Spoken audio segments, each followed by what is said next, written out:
Peculiars. I am in my comfortable sweater and my comfortable clothes. I have a drink in my hand. I even have my special socks, which I don't know if I'm flexible enough to show you. Almost. It says, I love spooky shit. And I got it from Loganberry Books, which also sells all the books of our wonderful authors. So speaking of wonderful authors, we, and that is myself and Davey, are both very excited about who we have joining us today. Yes, we are. Hi, Brandy. Hello, how are you? I just want to say that this happens to just be the window where the old Christmas tree goes. This isn't set dressing. The tree goes there. I chose to sit in front of it, not the other way around. I didn't even it out. I even it out with both holidays we celebrate. I like it. I like it. It's funny because I spent the last 3 days making sweaters for Darwin and also a small, very Christmassy looking sort of holiday rat out of felt. And I don't even sew. That was just what I do because I think Rebecca Gibson mentioned she's turning a book manuscript in soon. I'm supposed to someday. I'm gonna probably eventually. I see a lot of people saying hello and good evening and talking about their lovely cocktails or hot toddies or etc. much needed beverages that we have today. And the reason we have decided to do all this coziness is because it's time for us to fucking relax, damn it. And it just so happens we have the proper book for this. So if we could all welcome Timothy Caulfield. That's an explosion for you there, Tim. Welcome.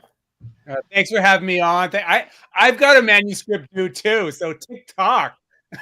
Yeah, it's crazy. Actually, matter of fact, we have an opening video that we'll show, which actually shows the inside of my brain.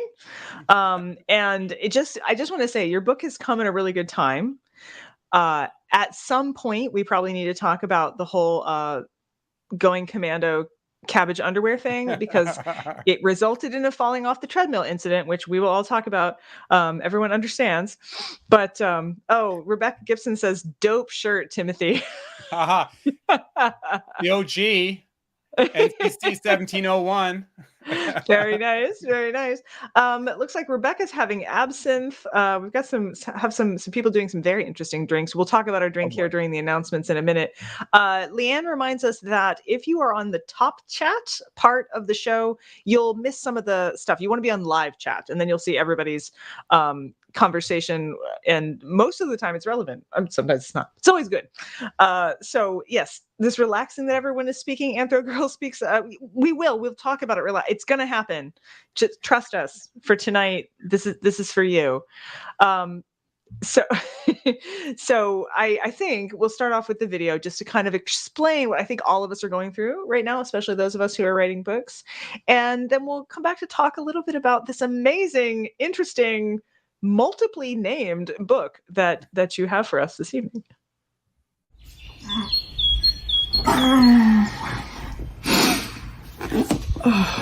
Let's see. What's up for today? Hey, what you doing? I was check my mail and then probably just you should probably plan your day. What are you gonna do first? I'm the book you're supposed to be writing. Remember? Oh, it's you. Yes, you're very important. In fact, you're first on my list today. Yeah, absolutely. Why do they get to be first? I'm the fun one. It's true. Yeah. What about that article you promised to write? Deadlines. Well, I should probably make a list. I mean, I know about that too. I'm paying attention. I am. I thought we were working out. Remember? Well, that's hardly fair. Book. Oh, can't choose everyone, kid. Gonna have to make the best decision. Maybe there's a way I can make all of you happy, but probably I can get everything done today if I maybe sort of. What about your social media? Oh God. So, What's it gonna be? You gotta pick one of them. I'm gonna go to the Peculiar Book Club and read all about stress and decision making by Tim Caulfield in a book that has 3 names. Bye. I have that book lady. She's outside my door right now. Does she live there? Yeah, she's like, the book. You remember the book? Lexi Boylan says, "Oh God, I'm relating to this too much." And someone else said they feel for. Yeah, I feel for Glass's desk. Me too, frankly. But I have to say, Tim, your book was not what I expected it to be. I kind of see why it was hard to name. Do we want to talk about why there's 3 names? We did. Yeah, me and Brandy had to have a conversation earlier in the week to make sure I was on the right page for what we were reading this week. Yeah, so for the audience, every jurisdiction picked a different title for the book. And so in Canada, it's called Relax, Dammit. In the United States, it's Your Day, Your Way. In the UK, it's just Relax. And then to confuse things even more, they re-released it in Canada with a new title of just Relax. So, I have no power over this. As you can imagine, it made marketing really, really challenging. I think in every other, like Estonia, it's called something else, and on and on and on. Yeah, it is. It seems like a really bad idea for a book to do that. But Kristen says she got a copy. So she actually got the Canadian copy, Relax, Dammit. And so now Stephanie's like, wait, I have the Canadian one. Wait, I'm confused. So it doesn't matter. I think if I want a spine on my bookshelf to show off to friends, I think Relax, Dammit is the winner. It is my favorite. It is my favorite, I have to say. I think it's my favorite. It's my favorite too. And I don't get why they did this. And I got, as you can imagine, I got readers sending me notes like that they bought 2 books, you know what I mean? And so they wanted me to pay for the extra one that was, anyway, what are you going to do? Joanna Rickard Hall says, it's funny that in Canada, it seems like you will do this. I love it. And actually, just so you guys know, this is going to get confusing. Mary Roach's book Spook is actually being renamed to 4 Feet Over, for reasons that have to do with the baggage behind the word spook. So yeah, anyway, it's totally fine. But he does say Relax, Dammit a lot in the book. So I think it's fair. We'll just call it Relax, Dammit, because I like that one best, frankly. Sounds good to me. Yeah, but it is a different book than I was expecting. And Davey, I don't know if you feel this way too, but like I sort of at first thought, okay, it's going to be about how we're leading 2 stressful lives. But in many ways, it is about that. But it's also about, why do we make the decisions we've created this? Why did we do this? And the fact that you had it set up by hours in the day simultaneously was very interesting and freaked me out, because I was just like, oh no, this is true. Well, yeah. So for those of you who haven't read it, that's the gimmick, right? It takes place over a day, and sort of all the decisions that we make throughout the day, and it was sort of like a way to make the force to relate to the forces that shape our decisions, right? It was supposed to be kind of a relatable way, and as you know, some topics are a little more serious than other topics, right? But regardless, I wanted to dig into all what the science really said about the forces that shape our decisions, and as you know, they're not always that rational, even though we think we are. And look, in the book, I say this right off the top, I totally get that, every decision we make throughout the day is not rational, and nor should it be rational. I'm not saying that, but I tried to pick things where people thought they were making the rational, evidence-based decision, right? And the topics I also picked for the book often came from, I give a lot of public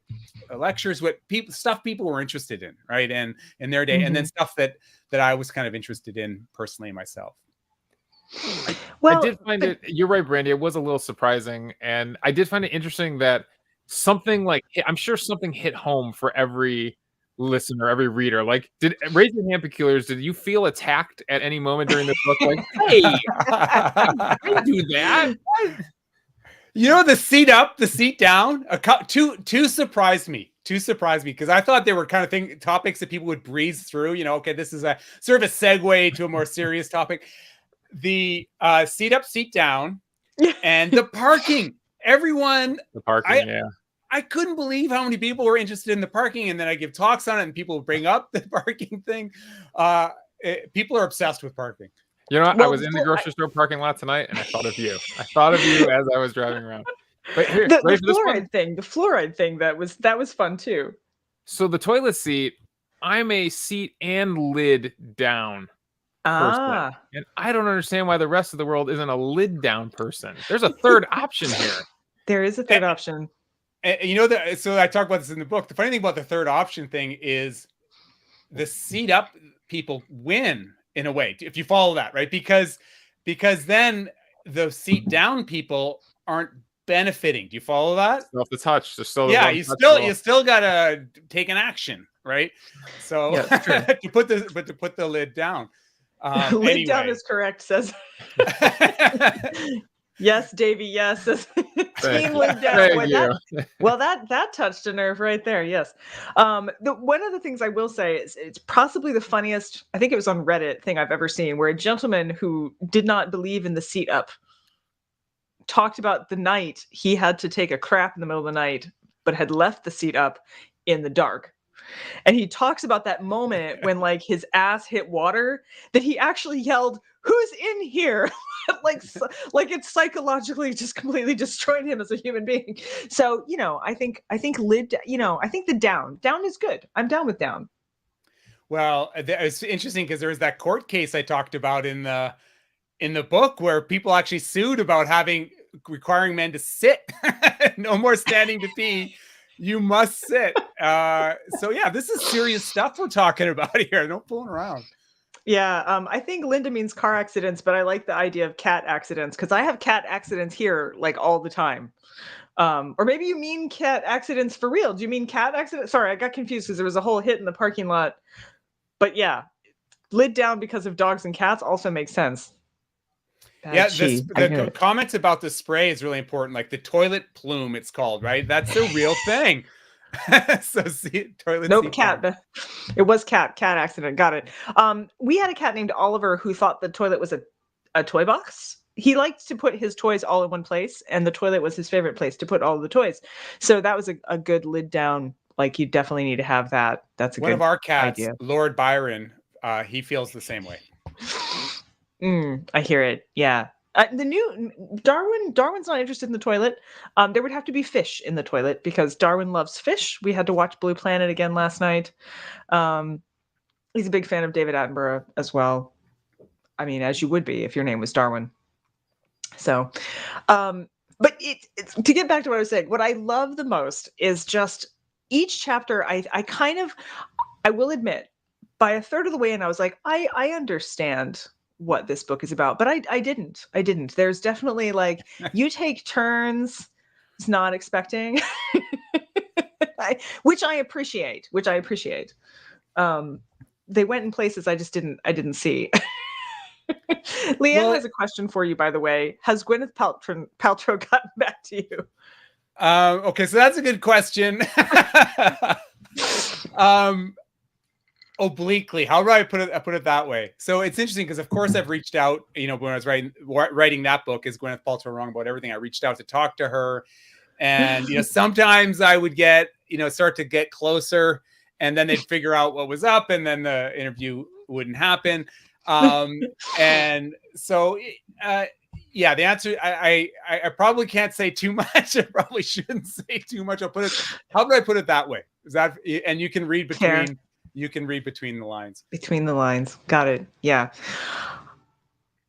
Yeah. I know. So my friend, I don't know if you know Jen Gunter, my friend Jen. I do. Yeah. Know Jen. Yeah. So Jen and I have had long conversations about this, and there have been things, I'll say, projected our direction. How's that for reading between the lines? Sure.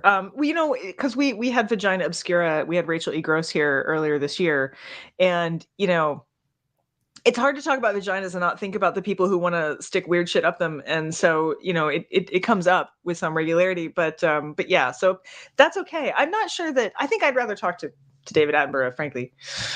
Kristen Meston says, the things I can now chill about, flossing and milk fat. I love how the book included things of a variety of importance. And I think that's really true. Did this happen because you were literally walking us through a day, or did you already know you were going to include all the things that you were, planning? I would say a little bit of both. I actually had more in there, and my editor said, we can't do all this, Tim. We got to take stuff out.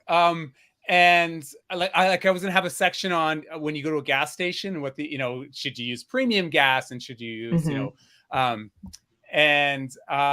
so a lot of it was I tried to every topic tried to make kind of a substantive point, and sometimes I was trying to have fun with it, and other times it's a little more serious. And so I did. That's how I picked them, and often there would be really interesting literature that I was trying to think, how can I engage this literature? I'm sure you're a writer. I'm sure you do this also. So it'd be really interesting. You should be writing probably right now. Yeah, like all the time. So that was the other thing that I tried to do is, think, what's a good example of this sort of psychological phenomenon or this misinformation phenomenon? And how can we dive into it? And so and the other thing I wanted to do is I did want to make it relatable, because often when we're talking about topics like misinformation and conspiracy theories, it's easy to be to cast blame, right? To point to other people. And I wanted to highlight how this happens to all of us, man. It happens to me. Yeah. It happens to you. It happens to all. So have a little bit of empathy and injected into the. Well, and honestly, that was why I did the video the way I did it at the beginning, because I thought, if I want to poke holes in somebody making like the 19 things you think of in the 5 seconds after waking, I am a good candidate for this kind of thing. You know what I did today is I made clothes for my cat.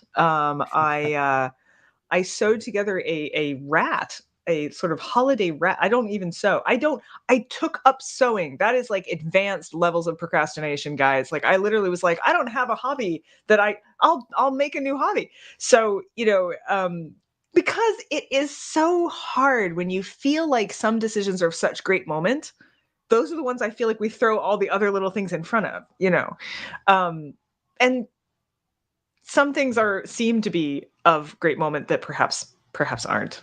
Oh, thank you, Amberly. It is a cute rat. Oh, Leanne asks, if misinformation is more profitable than real information, and it does seem to be, how can we keep falsehoods from being normalized? Yeah, well, this is a great question, and over the last 3 years since the book, I've done nothing but fight misinformation. We've got, our team has gotten big research grants to fight misinformation, and we've started an initiative called #ScienceUpFirst. We'd love the team to check it out. #ScienceUpFirst. Hang on a second. We're on we're on TikTok, we're on Twitter, we're on Facebook, we're on Instagram. So this question, the information environment, our current sort of information ecosystem, right, is this question is 100% correct, is driven by algorithms that push misinformation. And there have been a lot of really good studies that show, exactly as implied in this question, that misinformation does travel further, it does travel faster than the truth, and that's primarily because misinformation plays to our cognitive biases. All the stuff I talk about in the book, the negativity bias, it plays to our ideological leanings. It all of those things. There's a great study that came out just a couple months ago. Fantastic group of scholars that were kind of trying to figure out what's the phenotype of misinformation that gets traction, and what they found was, number one, it's negativity bias, right? It's emotional, so we're more likely to remember it, to recall it. It plays to morality, and I think you can go / ideology there. And lastly, it is easier to process, so it's simpler. Those are the 4 characteristics: negative, moral, plays to ideology, and is more straightforward. So what we need to do is we have to use creativity to push back, right? We've got to, first of all, we've got to go to where misinformation resides. Yeah. on social media. We have to use diverse voices from across our, the communities. We have to Right. co-create to make good content that is engaging. And the good news is this stuff works. There's also evidence that shows that fighting misinformation like that, debunking, really can make a difference. I know it doesn't feel like it because there's so much crap out there right now, but you really can make a difference. And now Elon Musk owns the crap machine. So despite that, we have to keep fighting the good fight, and we really can make a difference. Sorry, I went on too long. It was a great question. No, it got me wound up. No, I love it. I love it. Trust me, there's no wrong way to do a peculiar book club. Anyone will tell you that. We talked a lot about poop on our last episode, just as an example.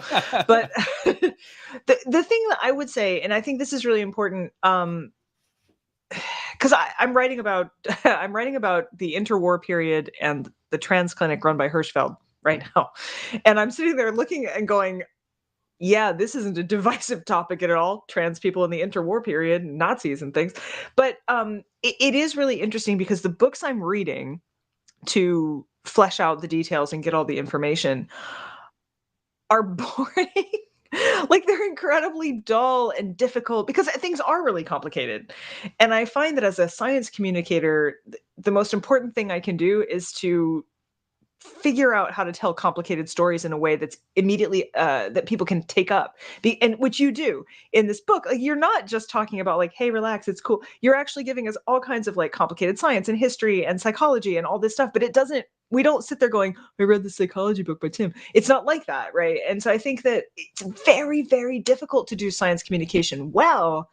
And that's not what we're taught necessarily, right? We're taught like truth trumps. Oh God, I hate using that word. I know what you mean. And it doesn't. Yeah. No, I think it's a really good point. And first of all, thank you for saying that. It is incredibly difficult to create, because we are, especially as academics, we're often taught to be very careful how we represent the science, do it in a balanced way, be measured. And I'll tell you, those who are spreading misinformation, they're not worried about balanced and measured and accurate, right? They want sexy and bang and negative and scary. So but I think we have to rise to the challenge, right? We can't, we have to work with artists and comedians, and we have to work with storytellers in order to get across the good science. So, I think you make a really important point, and that, was one of the goals, of that book. And Rebecca Gibson, who both, I left academia. Rebecca Gibson's still in academia. So she's had things rejected for tone because she writes academic stuff for non-academic audience. And well, it's odd because I'm not with the university. I do still run an academic journal, but it is interesting that I was told while I was in academia that I was like doing things wrong. Like, this is incorrect. And it's like, well, it's not incorrect, actually. Like, my books are highly researched. I started fighting to have the footnotes retained or the end notes retained because people thought I wasn't like, no, there's tons and tons and tons of research. But lots of times with trade books, they take those notes out. And I realized that creates a sort of, it looks like you don't have the receipts. And it's complicated when you do have the receipts and you're trying to do this incredibly important work. I don't know if you've noticed in Relax, Dammit, they let me keep in most of the references, which was really, really impressive. I mean, not all of them, probably 2/3, still really impressive. And it was a little bit of a battle.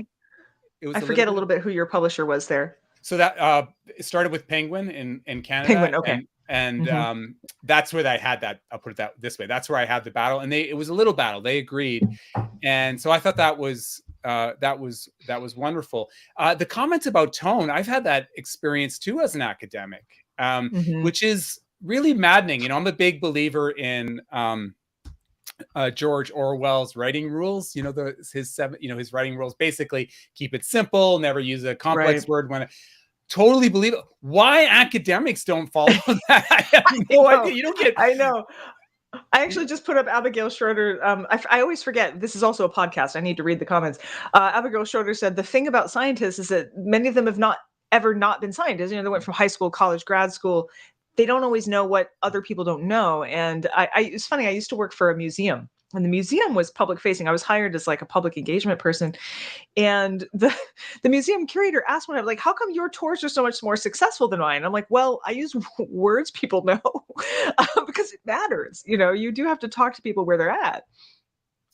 For sure. And you guys, probably everyone knows this, there's good evidence to back this up. Now, the good news, I think this is good news, is I am seeing a shift for sure. I've been at this for a couple of decades, and definitely seeing a shift. You're even seeing journals like Lancet and BMJ and PLOS Medicine, where they're they're asking for lay summaries that, what is this paper about? And which is, I think that hasn't always been like that. I love that. No. And the other thing you're starting to see is granting agencies saying, how are you going to translate this? And the other thing you're seeing is institutions, even universities, understanding how important public engagement is. You used to have to do this off the side of your desk, and it wasn't really part of your annual review. Not anymore. Not anymore. I think people are starting to recognize, hey, this is important. Let's absolutely. So I took over the Medical Humanities Journal at BMJ, and that was one of the I'm the only editor, I think, at BMJ who's not affiliated with the university, which is great, because every once in a while I'll have someone say, like, I want a word with your chair, and I'm like, this one? I don't have a chair. But what's interesting about it is we did institute that. Like, what are you telling them? Why is this important to you? People would like to know that. Why does it matter to you? The thing I love about your book is, like, I know why you wrote about all the things. Like, I could immediately connect with that. I think I saw another question come through. Uh-oh, guys, did I lose it? Leanne, it might have been from you. Oh, I'm so sorry. I've lost it. I'm sure we'll come up with it again. I don't want to. Oh, there it is. Miss the questions as they come up, because we're having such a good time hearing about all this. But forget, you guys have questions. Gotta be on it. Leanne says, how can the American Gem Society, which relies on science to protect the world from false diamonds, host a website page entitled "The Healing Power of Gemstones"? Is that true? People are actually, is that a real thing? Well, it's interesting, because I will say, I don't know if you experience this too. Ooh. I often get, because I work in this space, you see ads for the exact opposite thing I'm arguing, against, Yeah. So okay. So Leanne says, yes, it literally says "The Healing Power of Gemstones" on their site. Wow. That seems wow. Yeah, I find that, I see that kind of thing all the time. I find it, really frustrating. I think one of the things I've argued for in the context of, like, say, unproven stem cell therapies or hyped genomic therapies is, I think the researchers and the academics have an obligation to not hype their work, have an obligation to create public discourse that is accurate. And you're starting to see that shift. I don't know if you've noticed this too in your own at BMJ, that's starting to be recognized. For a long time, academics say, well, that translation's not my job. Who cares if I'm just having fun? Yeah. With quantum physics. I think that people are starting to recognize, hey, you can't do that anymore. People are weaponizing your language. I call it science exploitation. Science exploitation. I like that. We add that to our list. We were just mentioning over here on the feed, we've got some. I have T-shirts. Most recently, one said, I wouldn't think I was weird if it weren't for other people. And one of the suggestions was we need a T-shirt that says "Neurospicy." So science exploitation. Wait, say that again. Science exploitation. Exploiting science. We need that on a T-shirt as well. But it's true. It feels like Well, you're in the right place, Timothy. This Peculiar Book Club exists partly because I wanted to elevate these types of voices, right? These kinds of works, and we're able to do that partly because there's actually tons and tons of readers out there interested in this stuff. I see another couple of questions coming through. Okay, I am going to mark these questions, and we're going to come back to them, because I just realized, Davey, I totally didn't do the announcements, and we're going to have to do our, there it is, science exploitation. Yes, everybody see that? It's good. It's a good word. Brandy, you know what? Relax. The announcements will be there. I just need to have my little drinky drink and everything will be fine. All right, I'm starring the questions and we'll come back to them. Let's do the announcements. And then, excitingly enough, we have a musical number, Timothy. Okay, announcements. So many ways to connect with us. I always like to start with that. We are everywhere at the moment, partly because I live in the multiverse, it seems like. I think I'm on every platform there is. But you can connect with us on Facebook, and the Facebook group are probably two of the more important ones, because in the Facebook group, y'all talk to each other, which is really nice, and you share your weird hobbies, which we love. We also have a Discord, which we have a Discord after party. So Discord is open after the show and you can actually see each other face to face. I think that's the next slide there, Davey. Am I wrong? Yep, I think that's the last slide. Wait, I can do that. The last slide. Ready? Slide 5. There it is. Discord, yes. So there's Discord after party as well. Davey, just put up a slide and I'll pretend like it's the next one. Whichever one's next is fine. What do we got here? All right, we got... Oh, the Patreon and VIPs. Yes. So we do have a Patreon page. By the way, you can still, if you want to, buy the annual membership. Will get you all the free shows for next semester. Oh my God, I used to be a professor and it still shows. Season. But most of our content is free, which is great. If you also just want to support us on Patreon because you like us and we're fun, you can do that as well. You get some free stuff, including short stories written by me and a comic that might or might not be about Darwin exploring evolution. Darwin the cat, that is. But yes, you can join on Patreon. It's quite easy to find us. And moving ahead. Also, it keeps us from going broke. Cocktail. Yes, the book Cocktail for tonight. This is great. Oh, wow. It's very small, so I can't read it. Hopefully you guys can. But it's got things like chamomile tea and whiskey and oranges and stuff. And the winning name was Namas Tea, though I did try to call it Going Commando, but there weren't enough votes. We are going to come back to Going to Commando. It was great. Next is... winning the weird. So we've got some winners. We do have some winners. There's so much stuff happening in the comments right now. Lori Hart, Jennifer Bidwell, Rachel Devine, you guys, Paige Turner, Rachel Devine.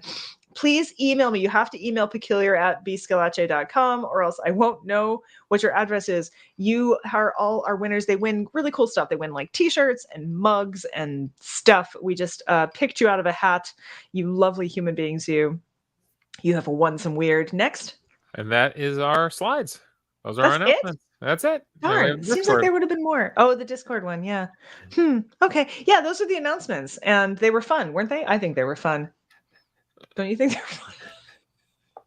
Usually they happen at the beginning. The highlight of the show. They're usually the Peculiars sit with bated breath every week waiting for those announcements. No, hey, there is bated breath. Anthro Girl got her swag today, damn it. She's very excited about it. The swag is very cool. That's for VIP annual membership and the top tier at Patreon. They get like hats and scarves. You saw me wearing one of them as one of myself in the video there.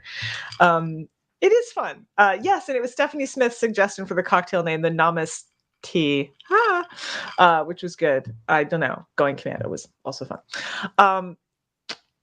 Let's go ahead and break for some music since it is halfway through the show. Tim, when we come back, I need to ask you about cabbage drawers because that was like, it was the highlight of my, so I listened to the books on tape while I'm on the treadmill, and the Peculiars know that when a particularly funny line happens, and I don't know if this is just because I'm autistic or what. It happens every time. At least once a book, I fall off the treadmill.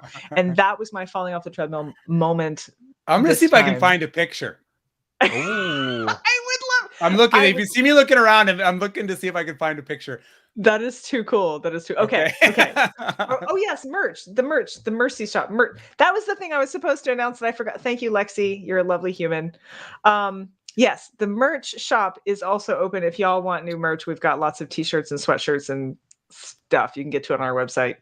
I didn't submit any names this time because all I could think of was Relaxative. Oh my God. Who show the last time. Consider that stolen. I cannot believe I didn't think of that. Too good. Okay, music time. It's Charming Disaster. Hello, Peculiars. It's Charming Disaster. And we have a song for you. the title track to our new album, Our Lady of Radium.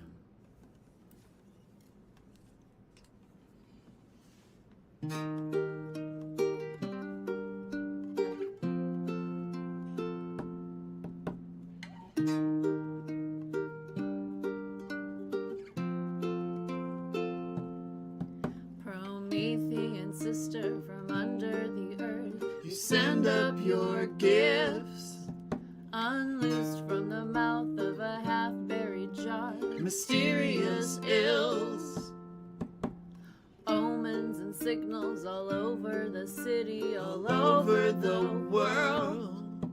Invisible lightning, a furious wind, a Rain of dead birds. Our Lady of Radium, light up the dark, save us from secrets you have unlocked. Our Lady of Radium, light up the dark.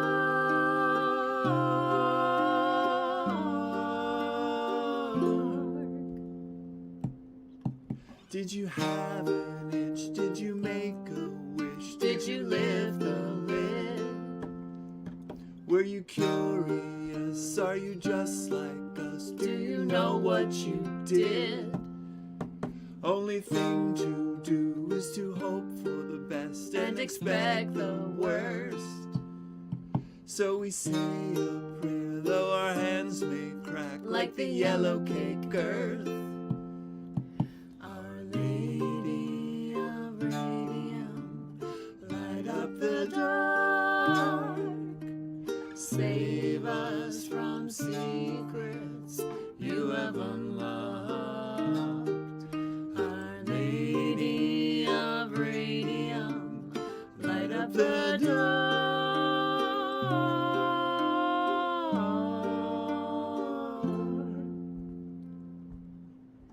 I fix my eye on one point to begin my meditation. The feeling of precision in my deft manipulation. I can hear my own heart beating as I hold my breath suspended. In the stillness of my spirit, there is nothing but the question. Our Lady of Radium, light up the dark, save us from secrets you have unlocked. Our Lady of Radium, light up the dark.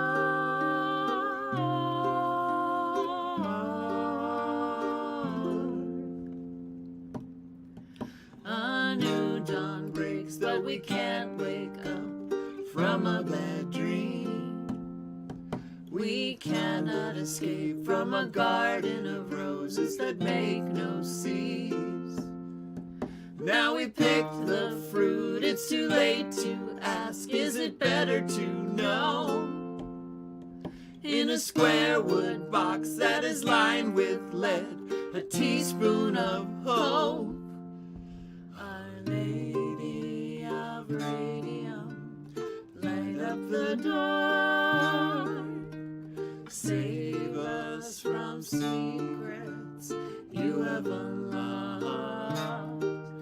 Our Lady of Radium, light up the dark, save us from secrets you have unlocked. Our Lady of Radium, light up the dark.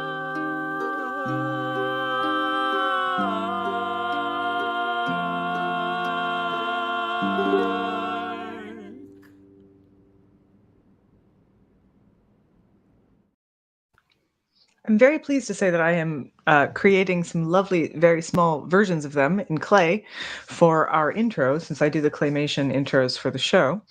So they approve. They approve of I sent them the tiny heads, and they thought that those will work out well.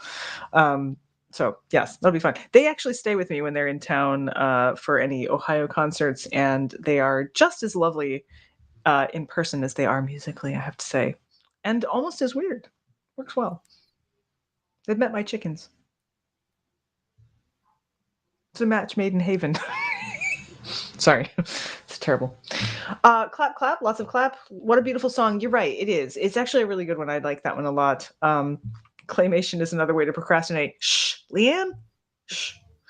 But yes, they are a great band. We love having them on. And Tim, all for you, man. I picked that one specifically because I think radium is another thing that we tend to worry about a lot, sort of like fluoride.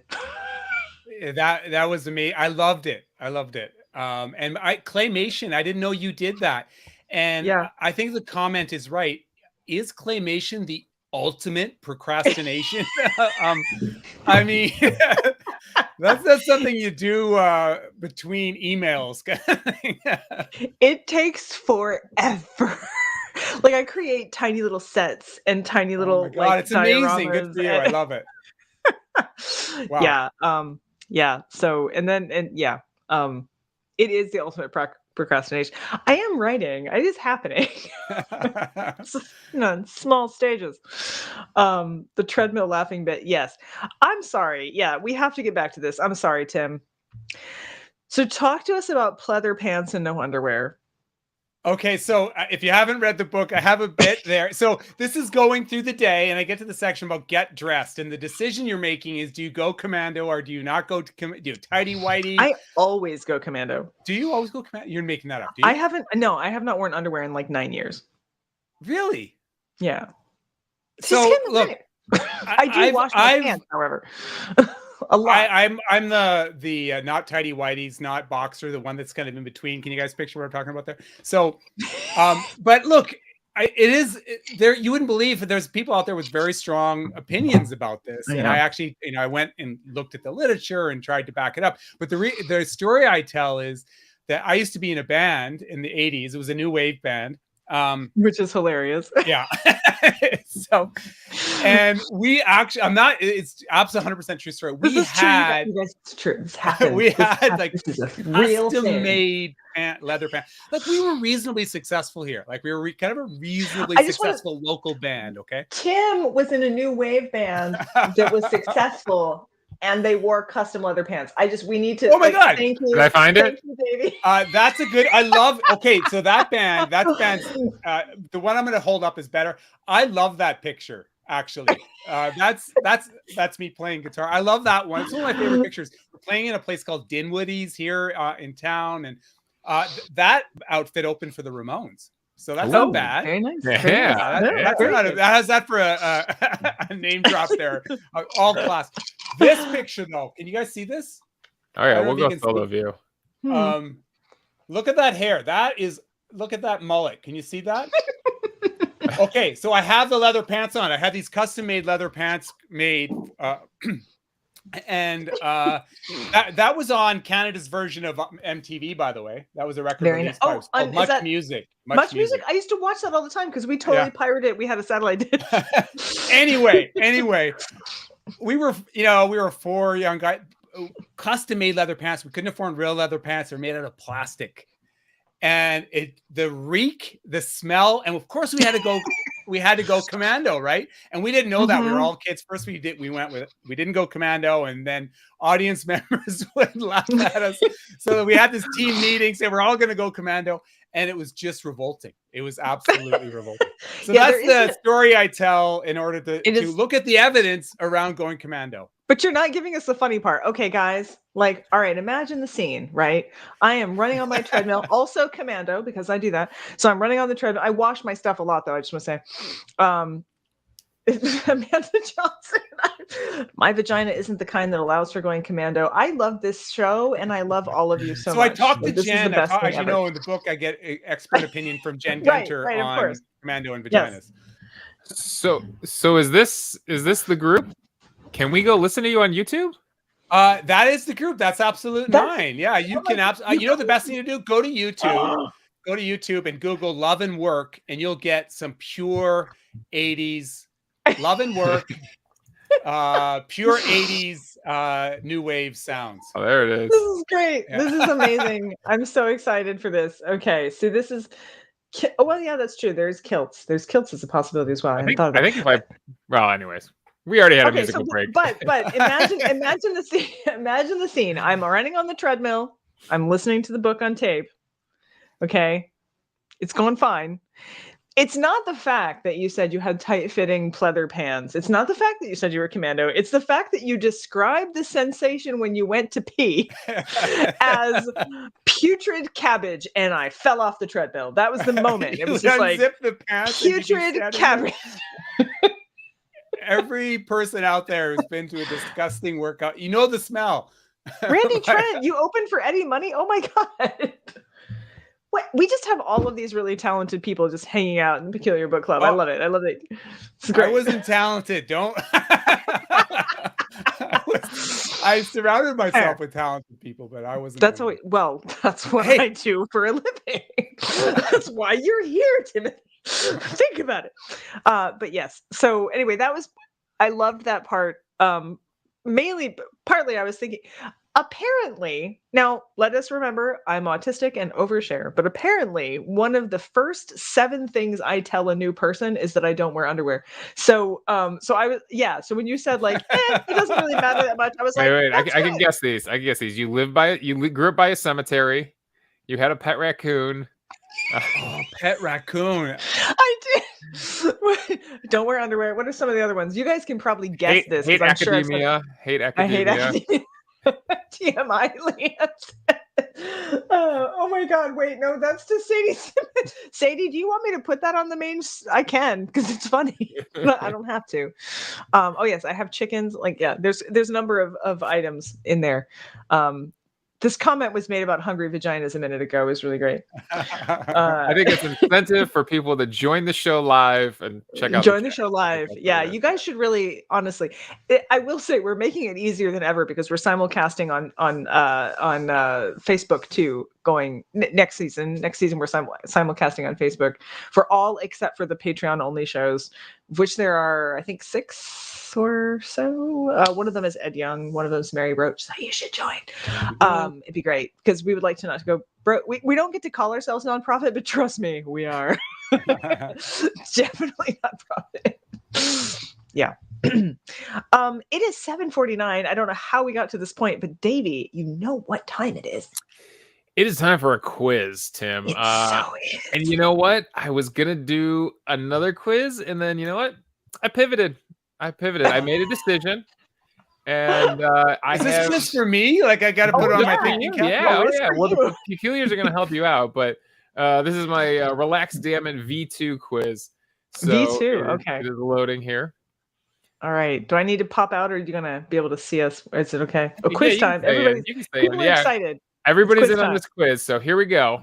The quiz you can ask them for help. So, what's in a name?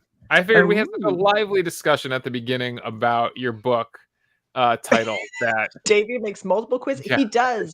He does. I think a lot about the quiz as the week goes on. So this is all about movies that have had issues with their title, maybe changed their title, stuff like that. They've been in the same boat you're in. Can I go? Can I go? So this 2014 Tom Cruise science fiction movie was in theaters under the title Edge of Tomorrow. But when it went to home release, it changed its name to A, Tomorrow's War, B, Live, Die, Repeat, C, Die and Die Again. And the peculiars will help you out on this. The peculiars will can I go? I get yeah. You can totally first of all, I love this movie. I think it's an underrated movie. Really solid I've seen movie. It. Really solid movie. I think it's B. Oh, okay. Interesting. A couple people have gone A's in the chat. Oh, everyone! I'm seeing a lot of A here, so I'm obviously wrong. B too. So Lexi's such a good movie. The most boring way possible. The answer is he's correct. It is. It was Live, Die, Repeat. Sometimes it's the like a little tagline. Kind of literal though, eh? Yeah, I know. Sometimes it's the tagline of the movie. Sometimes it's the title. Huh. So if you want to find it on streaming, search for Live, Die, Repeat. I think Edge of Tomorrow. Why not? It's interesting. You know, it's funny because I sometimes wish I could rename, but because I have a book called Clockwork Futures, which should have been called Dread Tech. So sometimes it's not always great if you don't. Changing the title isn't always bad.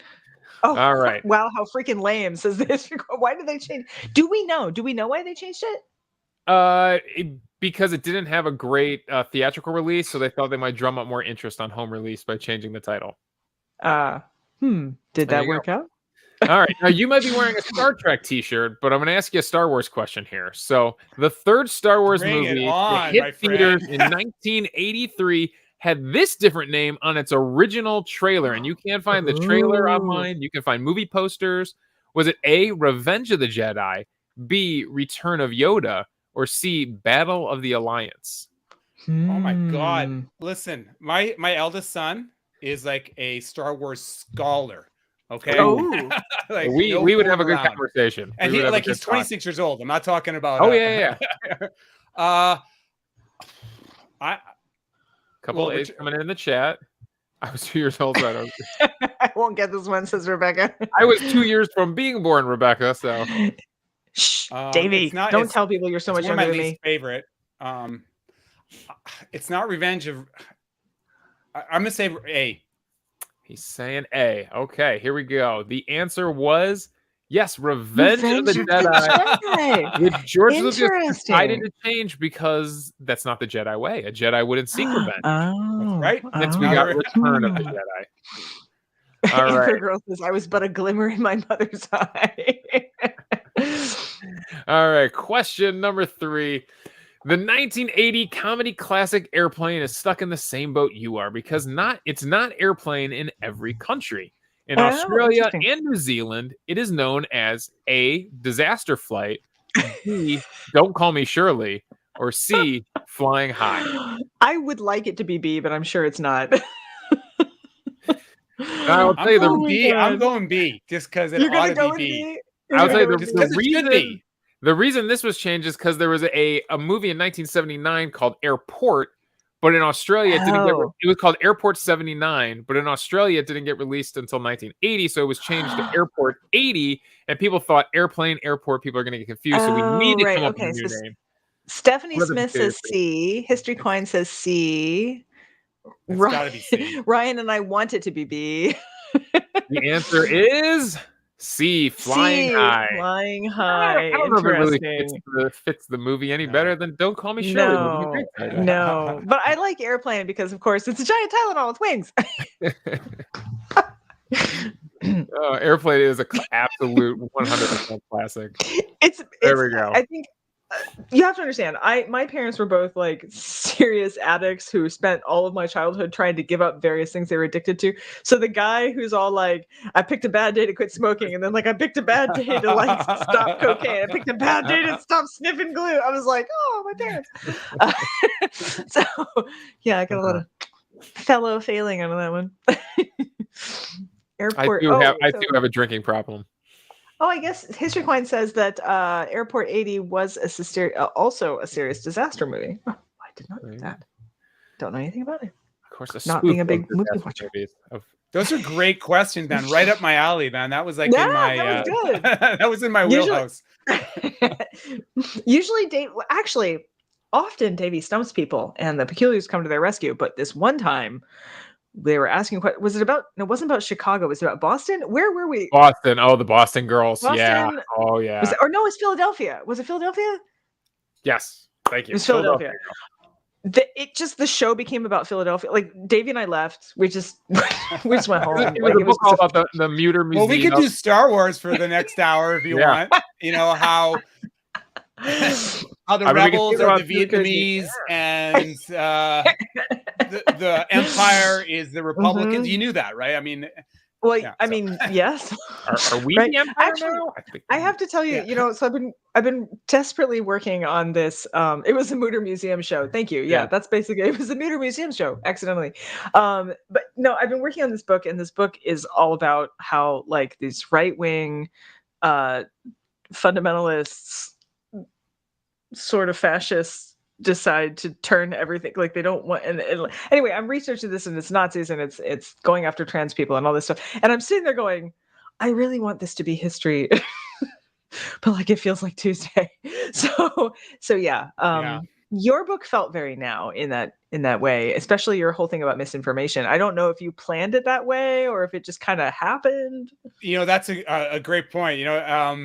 I didn't, and here's the Canadian version of. Remember, now this one's Relax. Of course, they have to change the name. Just Relax. But they both the British version and the Canadian version allowed me to, when they released it as a paperback, to put a pandemic kind of epilogue in it. So that was fantastic, because it was able to bring the themes that were about misinformation throughout the book into kind of 5,000 words on how this applies to now. And yeah, you're right. And it certainly came up throughout the pandemic. As I said, we're doing tons of research on that right now. And so, yeah, those themes are there and they've just become so amplified. Hey, look, I think misinformation is one of the themes of our generation. There was a big study that came out just a couple weeks ago that found that only 5%, was an international study, only 5% of people thought that misinformation wasn't one of the biggest challenges of our time. Most people put it right up there with climate change, on an international level. The head of the FDA is, noted that misinformation is killing people, like having an impact on life expectancy. Yeah. So this really, really, really matters. Yeah. Well, and I think, so one of the other things that's interesting is that, like, it's not like information, not having access to information has been a problem since forever, right? Like, that's not new, but that's different from misinformation. And Kristen asked a question way earlier, which I just wanted to pop up here, which is talking about the both sides thing where people are like, well, we should hear from both sides, And I realized, like, I'm writing a book that's about literal Nazis burning actual people alive. And I'm sitting there thinking, I'm just waiting, like, right, I'm going to go on tour and someone's going to be like, well, you're going to tell us a little bit about both sides? And I'm going to be like, no. But that's the both side thing, she's triggered me a little bit. It enrages me. Absolutely. Who said that question? Kristen Mester was saying, how do we end the both sides crap that's going? Jump is what she used, that's going on in media. It enrages me, and it's everywhere. And unfortunately, it's a very effective tool for spreading misinformation, because who's against hearing you don't want to hear both sides. So it's this incredibly effective tool to inject misinformation, and you see it packaged in the idea of freedom of expression and cancel culture and censorship. Right. I love it when people are on Tucker Carlson and Joe Rogan complaining about being silenced. I should be so silenced, right? The most popular podcast on planet Earth, the most popular, and they're complaining about being silenced. It's absolutely infuriating. And unfortunately, it really works well. There's evidence that shows how effective that misinformation strategy is. We've actually did a study on false balance, which is really what she's talking about. We did it in the context. It was published in PLOS, actually, on false balance and the Great Barrington Declaration. The whole idea of natural herd immunity and how it was represented in the public sphere. Yeah, real enraging. Sorry, you wound me up a little bit there. It is enraging. No, it's true. But I absolutely, I'm with you 100%, because I feel like, so, okay, one of the things you say in the book, and we're running close to time, but I think this is an incredibly important point that you make in the book, is that we frequently come up with reasons after we've made decisions. Like, we don't go, it's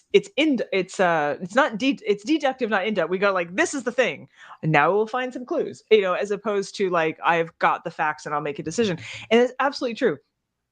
I am autistic, and I am extremely inductive. Like, I tend to go like this and this and this and this equal this, which is why I do not understand human decisions most of the time. But it's fascinating to me how much of what we decide, even when you say like, oh, I love so-and-so, why do you love them? Well, like, you have come up with reasons after the fact.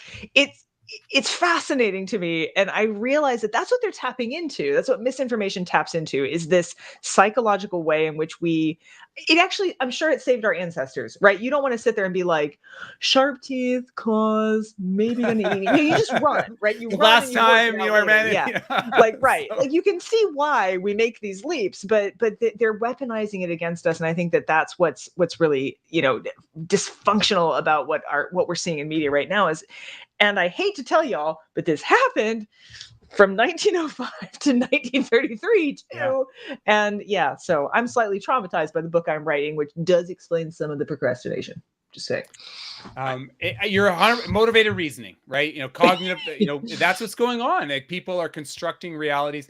One of the Kate Starbird, she's a great scholar, University of Washington. She researches in the space too, and her advice is always, if it feels like your team got a touchdown when you see something on social media, that should be a red flag that maybe this isn't accurate, right? Because they're playing to your emotions. So you're 100% correct about that. And we do it with everything. We do it with music. We do it with movies. In my next book, I talk about how, the things that we love are almost, always about iconography, right? And how it plays to our in-group. And right. So yeah, Silvery Blue Queen really was saying, once you become emotionally, she's quoting from your book, actually, once you become emotionally attached to your stance, you just get deeper and deeper into it. I also have, was it Kristen? I think I just lost it, talking about GMOs, where she said, I picked up a box of corn crackers and it was like, no GMO. And I was like, it's all corn. It's all modified. And the girl says she could go on for days about that. Colin Dickey's next book. Colin Dickey was on our show. Was it this year, last year? I lost track.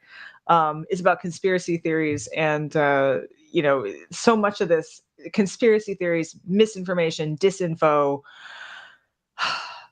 Yeah, exactly. Sigh. Hashtag sigh. Hashtag sigh. Yeah, but that's what, hey, that's partly why we exist, right? That's why we have authors like yourself. That's why we have people come on who write nonfiction, but in a way that's meant to target the public and actually communicate information, not misinformation. It is, yeah. So anyway, this is why we exist, y'all. You should like, this is your first show, like there's just more of this. It's just more, and it's way weirder as time goes on. Like tonight was mild.